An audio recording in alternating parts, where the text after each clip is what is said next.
very low cement content. Let's say in this case, you see its cement content is about 230, 220 kilo per cubic meter of concrete. This kind of concrete we call the lean concrete, right? So I mentioned in previous class in fresh concrete. So in this kind of situation, when you have the low cement content, and the workability oftentimes is not good. So in this kind of a situation, if you add entrained air, it will improve the workability. So with the improved the workability, the strength is actually not affected. Okay?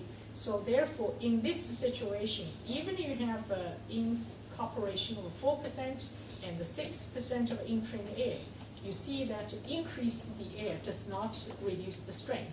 So the reason is that in lean concrete with the low cement contents, introduction of entrained air improve the workability and does not affect the strength.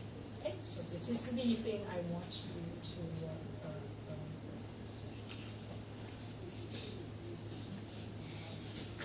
to remember. Retarding admixture, accelerating admixture, I will not go into detail. We talked about it earlier. Okay? How do they actually affect the early strength and the longer term strength? Next, I want to talk about the aggregates. So in concrete, we talk about 60 to 80% of volume is occupied by the aggregates, right? However, in ordinary concrete, the strength of a concrete is not affected by the strength of the aggregates. So the aggregate strength is only important when dealing with the lightweight concrete and high strength concrete. So both of the subjects I will talk about in later class. So in ordinary concrete, so the strength of a concrete does not, or strength of the aggregate does not influence the strength of ordinary concrete. The only properties of the aggregate which influence the strength are surface texture and size. So from surface texture point of view, the surface texture influences not only compressive strength, so it affects the tensile strength and elastic modulus, but it does not affect the compressive strength significantly. And when we talk about the surface texture of the aggregate, it has more significant effect on low water cement ratio compared with the high water cement ratio. The reason is that in ordinary concrete with high water cement ratio, you have this interface transition zone, right? So the aggregate is not bonded well with the cement paste. So the surface texture of the aggregate does not affect the strength significantly. Basically, strength is governed by this weak link, okay, the interface transition zone. But when you're dealing with the low water cement ratio, as I mentioned earlier on, you have you have reduced the thickness of the interface transition zone and improvement of the interface transition zone. As a result, the aggregate are bonded better with the cement paste compared with high water cement ratio. So when you have a better bonding between the aggregate and the cement paste, then the surface texture becomes important. The other thing which influences the strength of the concrete, of the aggregate, is the size. So in ordinary concrete, with the increase of the aggregate size, the water requirement will be reduced in order to achieve a given workability. So basically, you have a higher maximum aggregate size, the specific surface area is reduced. So the amount of water required to wet the surface will be reduced in order to achieve a given workability. Okay? So with the reduced water requirement, you have increased the strength. But on the other hand, this is for ordinary concrete. So in high strength concrete, so the other parameter is more important. So when you have a greater size of the aggregate, you have a greater stress concentration between the aggregate and the cement paste when the concrete is subject to external loading. With increase in stress concentration, you have a reduced strength.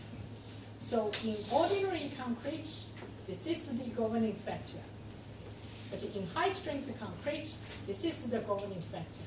So that's why in high-strength concrete, people either reduce the maximum aggregate size or eliminate the coarse aggregate completely.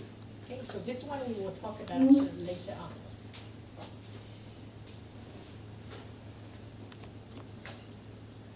So from size point of view, let's take a look at this graph here. So X here is the maximum aggregate size. Here is the compressive strength. Okay? So you can see that this is the water to cement ratio of 0.7. Okay? So this is the water to cement ratio 0.4. So when you have a high water cement ratio, regardless water size you use, it does not affect the strength of the concrete significantly. But on the other hand, when you have a low water cement ratio, the maximum aggregate size is significant. So the stress concentration is more dominant. So therefore, when we want to make high strength concrete, we reduce the maximum aggregate size or eliminate the coarse aggregate all. So in principle, the quality and the content of the aggregate would influence the properties of a concrete when subject to loading. So I'm coming back to this graph I showed at the very beginning of this class. So depending on whether you add a sand or whether you have a sand and aggregate into the concrete, it will affect the stress-strain relationship of the concrete.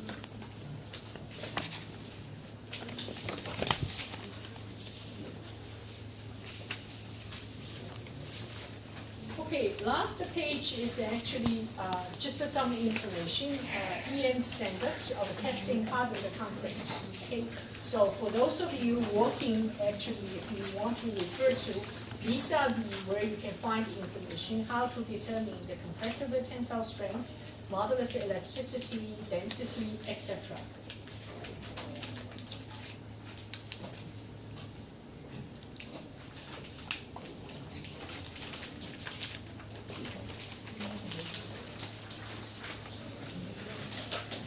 Okay, next week is university designated e-learning week, right? And so what I will do this evening, because I mentioned from the beginning of the class, is that we have two holidays, Chinese New Year and Good Friday. So we lose two classes. So therefore, I hope I don't have to ask you to come for makeup class. So each class I will stretch about 15-20 minutes. Okay? So today actually I want to start this subject. And then the remaining part on drying shrinkage, etc., I will let you watch the webcast lecture next week. All right? So I still want to still have about some subject to talk about. Okay.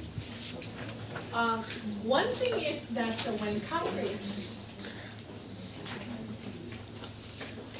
one characteristics of a concrete is time-dependent deformation. Okay?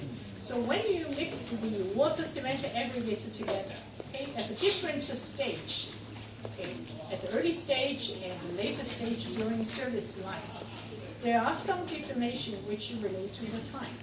So I will start from the beginning, okay, move on.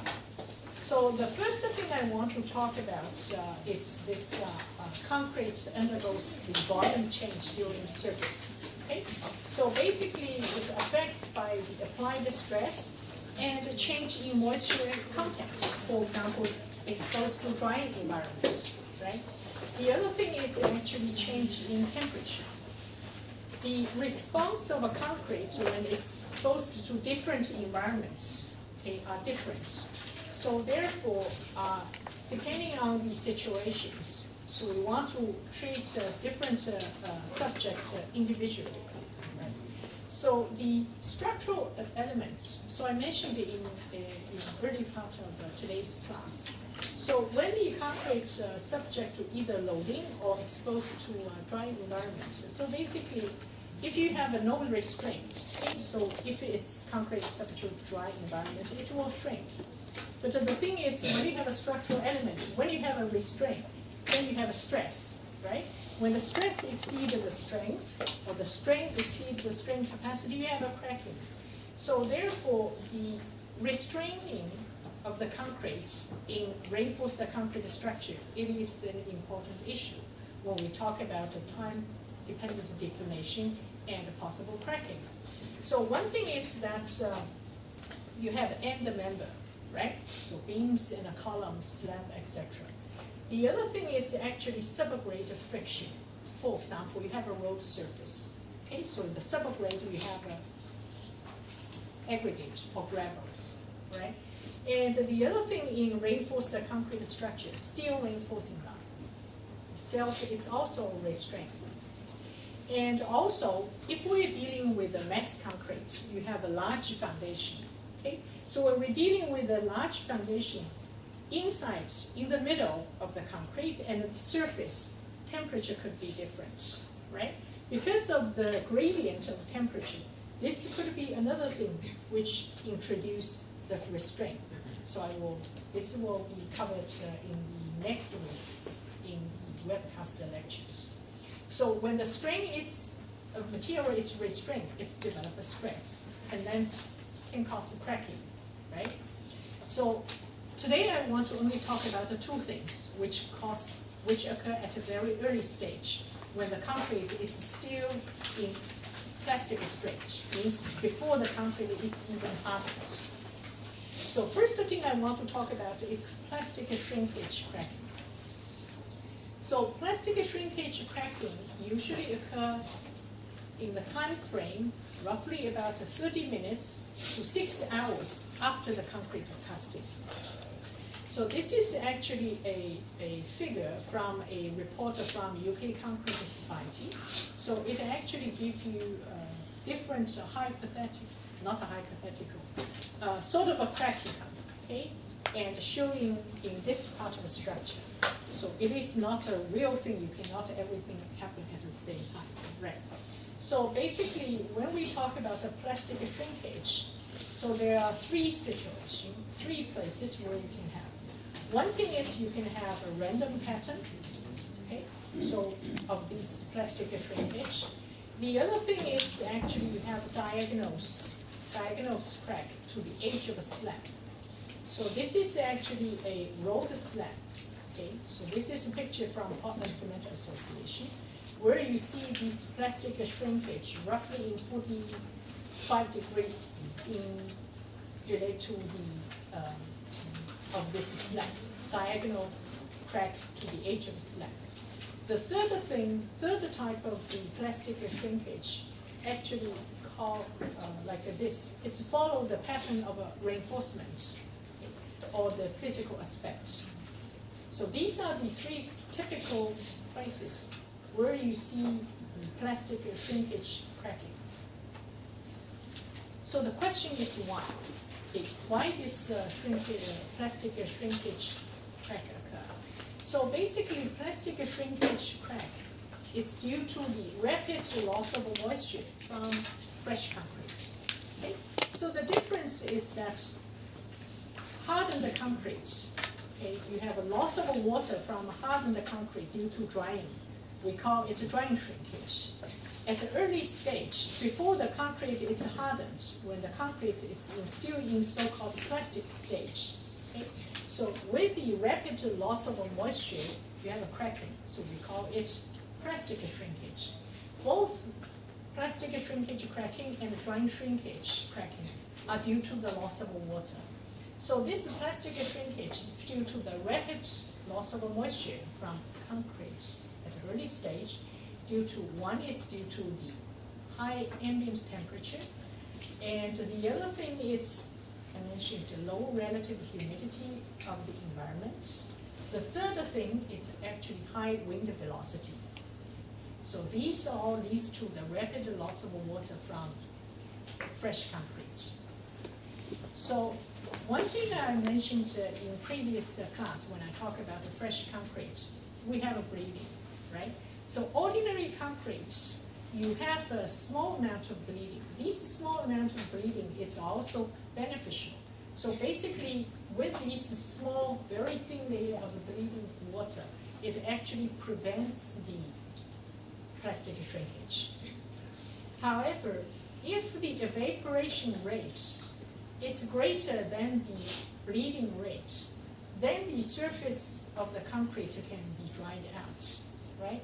So with the drying out of the surface of a concrete, then you can have plastic shrinkage cracking.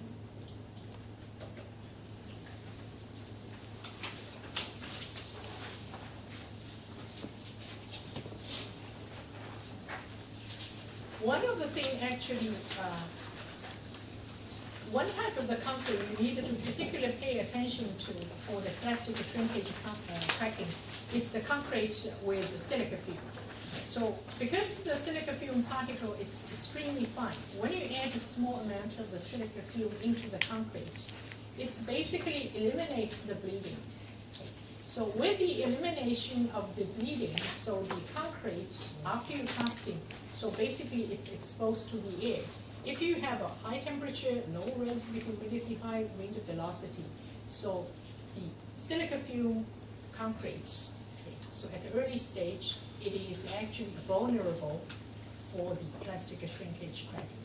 So therefore, in the situation when you have a silica fume, if you have such conditions, high wind velocity, low relative air, one thing you needed to protect the concrete immediately after the casting. The other thing you should consider to reduce the dosage of silica fume. The next question is, okay, so we know that due to the loss of water at an early stage, you can have a plastic shrinkage. What is the size?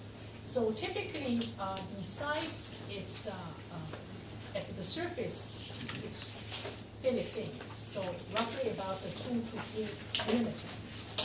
So the thickness of this cracks diminishes rapidly with the increase of the depth. Okay.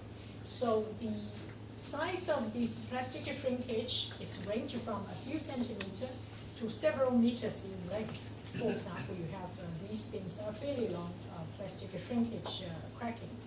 So initially it begins as a shallow cracks on the surface, but it can be developed into a crack through the whole depth of the structural elements. So the consequence of the plastic shrinkage is it reduces the durability, right?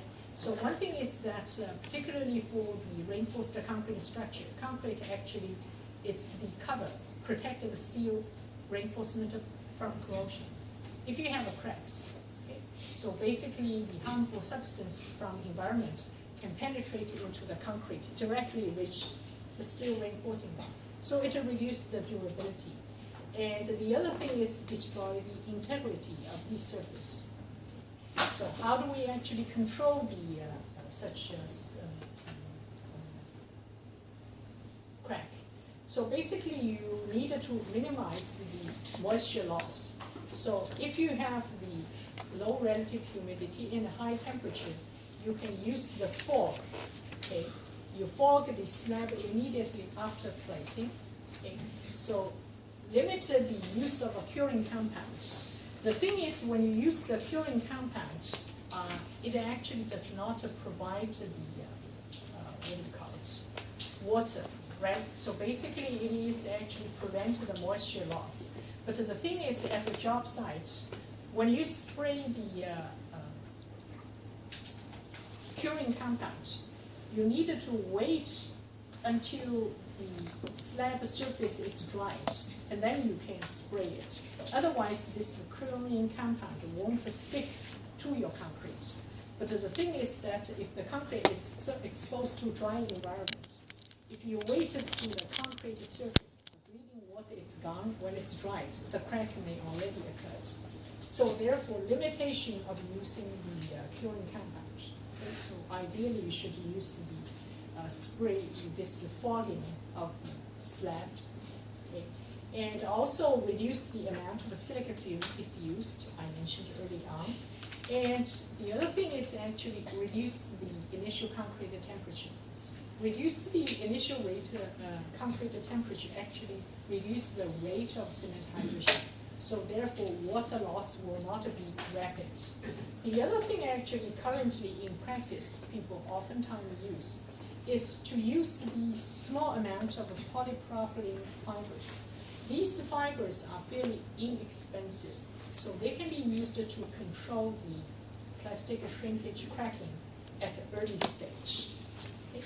So these are some of the things you can do to control the plastic shrinkage cracking. The other thing which occur at the early stage is plastic settlement. So this is also occur before the concrete is hardened. So in terms of the time, it typically occur roughly about 10 minutes to 3 hours after the concrete casting. So the plastic settlement cracking, where do they occur? So one thing is that they can occur over the steel reinforcements. So this can be similar to the plastic shrinkage cracking. So therefore, sometimes it is difficult to differentiate the plastic shrinkage cracking and the plastic settlement cracking. The other of the place often you can observe the plastic settlement is over the change in cross-sectional area. Okay. So this is the thing, it's actually over the steel reinforcing bars. And oftentimes we call the break the back, right? So you have the plastic settlement crack along the steel reinforcing bars. Basically, the downward movement of a concrete is hindered by the steel reinforcements. Due to these plastic settlement crack and the bonding between the steel bars and the concrete at the bottoms, also it's affected. So therefore, in this kind of situation, if it's found early, you should re-vibrate the concrete to get rid of the plastic settlement cracking. So the second thing I mentioned is over changes in cross-sectional area. Okay. So basically, if you have this one here, so if you have a change in cross-sectional area, so this can also cause plastic settlement cracking. The other place where you can sometimes observe the plastic settlement crack, it's you have a situation where you have a differential settlement or changing in depth. Okay? So these are the three typical places where you have plastic settlement cracking. So the question is why? So in terms of the plastic settlement cracking, it's different from plastic shrinkage cracking in such a way that in the plastic settlement, it's due to excessive bleeding, okay, and low stiffness. So because of excessive bleeding, oftentimes associated with the concrete with too much water, it's when you have a steel reinforcement, the steel reinforcement will affect the downward movement of the concrete. So that causes plastic settlement cracking. So because it is caused by the excessive bleeding and too much water, when we talk about the control, one thing is that we need to revise the concrete mixtures. So typically, you need to reduce the water content. The other thing is that if you find a plastic settlement cracking, you need to re-vibrate it before it reaches the initial setting time.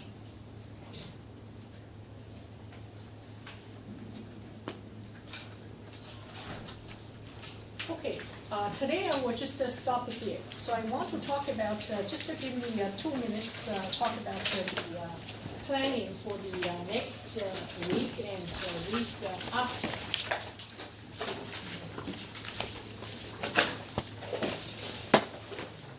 So next week it's e-learning week. So in IBLE, in one folder, I have 3 files of webcast lecture. So these are the lecture recorded in previous years. So the subject is actually drying shrink. One is drying shrinkage, and autogeneous shrinkage, and the carbonation related shrinkage.